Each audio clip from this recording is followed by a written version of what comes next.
So, in the last episode, Ryumin had a brief chat with President Gyeongrok. They've locked in a date for their epic face-off. But before diving into that showdown with the Dark Knight, Ryumin's got a plan brewing. He's on a mission to snag the rune of inner thoughts. Intriguing, right? Things are about to get interesting. There are many ways to get runes. They can be found in certain places in certain rounds or as special rewards. They are also dropped after a boss monster is killed. And in extremely rare but possible cases, they can be dropped by normal monsters too. And one thing that not many people know of is that you can obtain runes in real life too. And this guy was now on his quest to get another even without inside the game. Ryumin knew that the conditions for a rune to manifest is pretty tricky. He ascended the staircase of an abandoned building.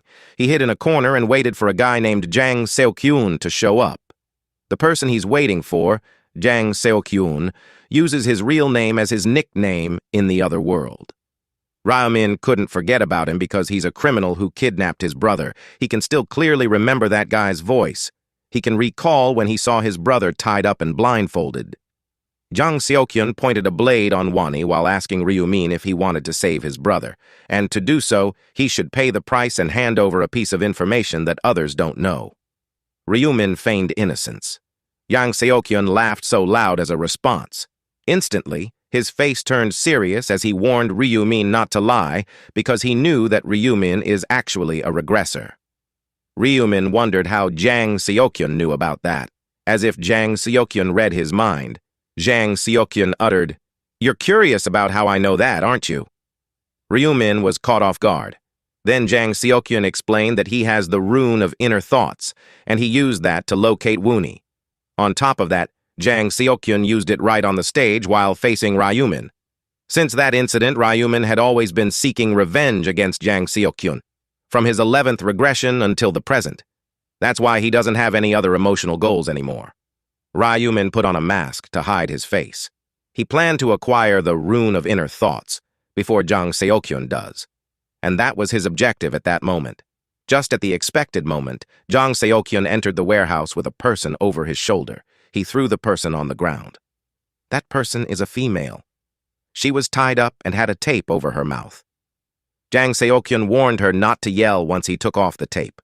The woman pleaded to be spared. Jang Seun was disappointed that it's the only thing that she said even after being allowed to speak. He rudely told the woman that he doesn't want shit like, "Save me, I have a kid, I'll give you money." While stuttering, the woman apologized. Jang Seun questioned her about the reason for her apology. In response, the woman explained that Jang Seun's actions were prompted by her having inadvertently looked in the wrong direction the other day. He already looked pissed at her as he continued to interrogate her for doing shit that she will be sorry for. Jang Seun conveyed that he felt shitty that day, specifically referring to 2 evenings ago. He was walking around the street looking around for a chick to pick up. He expected for just one chick to melt all his problems away. He spotted a woman who was fiddling with her phone, and he thought that she had a great body. The woman did not notice him and continued walking. He secretly followed her when she turned into a dark alley. He perceived an opportunity and swiftly moved toward her, his body radiating a glow. The woman was taken aback. Immediately, the woman experienced a sharp pain in her eyes, and her vision was abruptly taken away. He asked the man who he was. Due to the pain, she inadvertently dropped her phone as he persisted in assaulting her. A loud scream escaped from her in response. After that, Jang Seun walked away, and from a distance, he glanced at her and saw her kneeling on the ground. Jang Seun was thrilled and loved the situation where he can be wild for all he wants. He perceived his life as boring, so he didn't care if he died. He was in and out of some correctional facilities before then. When he went to the other world, he received the rune of luminescence, which makes his body glow and blinds the opponents. He thought that the rune was perfect for him to have fun. He casually walked into a cafe. The female staff warmly greeted him. Upon gazing at her, he couldn't help but appreciate her beauty. He placed an order, and the staff told him that his bill is 5,001. He hands over the bill while asking if she's a part-timer in the cafe. The staff was confused. So Jang Seun explained that he's a regular and it's the first time that he saw her. The female staff explained that she didn't know that he was a regular and explained that all the part-timers quit.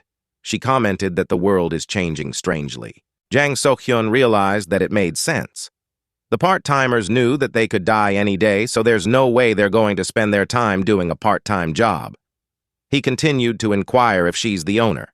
She answered yes. He continued to ask personal questions, like her age. She felt uncomfortable and proceeded to answer that she's 32 years old. With that, Jang Seun concluded that she's not a player. The female staff confirmed it and expressed that she was glad. Jang Seun candidly expressed his feelings, telling her directly that he likes her and requesting her phone number.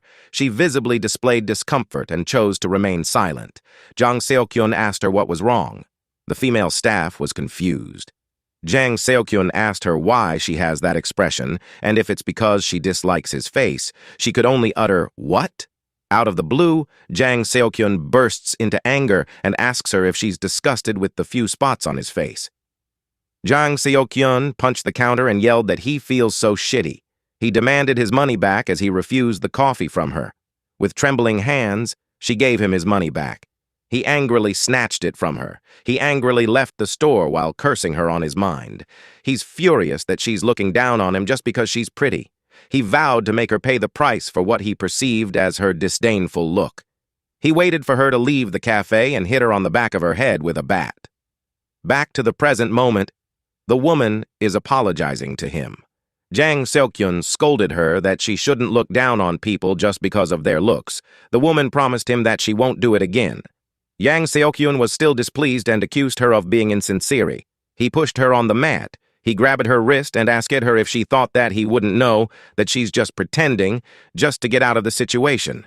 The woman yelled to let her go. He had a perverted look on his face as his hand reached for her. He asked her if she's sorry, and if she is, she should pay the price. The woman tried to escape his grip while telling him that it was all her fault. But Jang Seun replied that it is exactly her fault, so she should just stay still. Unbeknownst to them, Ryumin is slowly approaching. Jang Seun was caught off guard when he heard a voice say that he should stay still. He internally panicked as he thought no one was in the area. He wondered if that person was a detective. He cursed and turned to see who it was. Ryumin told him not to curse since he'll be swearing later on any words. Jang Seun noticed that the person has a huge scythe and a white mask. He called Ryumin a lunatic and taunted him by questioning whether he believed that he's in the place to play with his toy. Ryumin remained serious and replied that it looked like Jang Seun hadn't figured out the situation yet.